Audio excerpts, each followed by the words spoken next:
আমার মন যাকে ভালো লাগে আমি তো তার সাথে কথা বলবোই। তো আমি আমার আম্মুর কথা একদমই শুনি নাই, তো আমার সম্পর্ক একদম মানে চলতেই ছিল।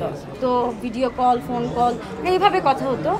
তো আমার আম্মু যখন জানতে পারলো যে ওর সাথে আম্মু প্রথমে জানতো যে ও আমার খুবই ক্লোজ ফ্রেন্ড। তো আমাদের চলাফেরা, ঘোরাফেরা আর সারাদিন ফোনে কথা বলতাম, ভিডিও কলেও লাইনে থাকতো। তখন আম্মু সন্দেহ করলো যে আমরা হয়তো রিলেশনশিপে আছি। তো আম্মু তখন ওকে ডাকছে, ডেকে বললো যে আমি তো জানি তোমরা বন্ধু, তো আমি কি দেখতেছি কি শুনতেছি আমি তো মানে জিনিসটা আমার কাছে ভালো লাগছে না। তখন আম্মু ওকে বললো যে যদি তুমি বিয়ে করো তাহলে তোমার ফ্যামিলি নিয়ে আসো, আদারওয়াইজ আমার মেয়ের সাথে মিশবা না।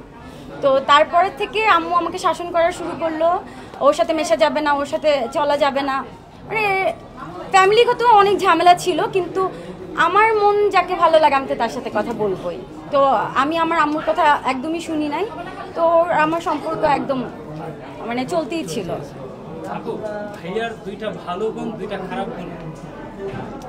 ওর দুইটা ভালো গুণ, ওর ভালো গুণ হচ্ছে আমি যখন রাগ করে থাকি ও অনেক সুন্দর করে আমাকে হাসায় ও আমার রাগ ভাঙায়।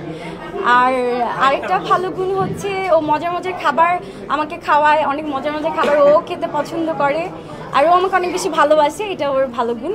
আর খারাপ গুণ হচ্ছে ও মানুষকে অনেক পচায়, মানে ইনডাইরেক্টলি পিঞ্চ মেরে মেরে খুব পচায়, আর খুব হাস্যকরভাবে পচায়, এটা ওর খুব বাজে গুণ। আরেকটা বাজে গুণ কি বলবো, ওর তো বাজে গুণ আমি দেখি না। আর আরেকটা বাজে গুণ হচ্ছে অলস। ও প্রচণ্ড অলস। আমি যদি মানে ওকে ঠেলে ঠেলে কাজ করা